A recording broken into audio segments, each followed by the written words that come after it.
రాజకీయ పార్టీలు బీసీలను కేవలం ఓటు బ్యాంకుగా మాత్రమే చేస్తున్నాయని టీఆర్పీ రాష్ట్ర కార్యదర్శి వట్టే జానయ్య యాదవ్ అన్నారు. ప్రభుత్వం బీసీలకు 42% రిజర్వేషన్లు ఇవ్వాలని డిమాండ్ చేశారు. ప్రభుత్వం విడుదల చేసిన జీవో నెంబర్ 9 మోసపూరిత కుట్రగా అభివర్ణించారు.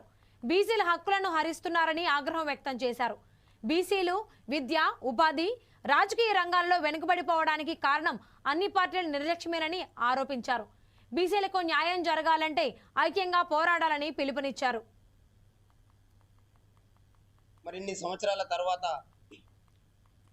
ఏదైతే 42% రిజర్వేషన్ ఇస్తామని చెప్పి నోటికాడికి వచ్చినటువంటి ముద్దని మరి కాళ్ళతో తన్నేటటువంటి పరిస్థితుల్లో ఏదైతే బంద్కు 18వ తారీఖు నాడు బంద్కు పిలుపునిచ్చినటువంటి బీసీజేఏసీల బంద్కు ఈ పార్టీలు అన్నీ కూడా సంపూర్ణ మద్దతు తెలుపుతున్నామని పేపర్లలో, వార్తలకు, పత్రికలలో, టీవీలలో న్యూస్ వరకు మాత్రమే పరిమితమై మరి ఎక్కడ కూడా ఈ పార్టీలలో మెజారిటీ ప్రజలైనటువంటి బీసీ, ఎస్సీ, ఎస్టీ, మైనార్టీ ఓట్లతోని అధికారంలోకి వచ్చినటువంటి మరి యొక్క అనేక ప్రాంతాల్లో మరి అగ్రవర్ణ నాయకులు ఎందుకు పార్టిసిపేట్ చేయలేదనేటటువంటి దాన్ని ఈ బీసీ సమాజం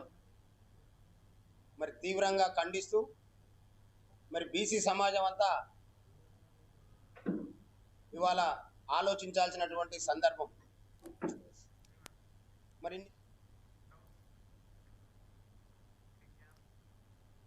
కర్నూలులో అమరవీరుల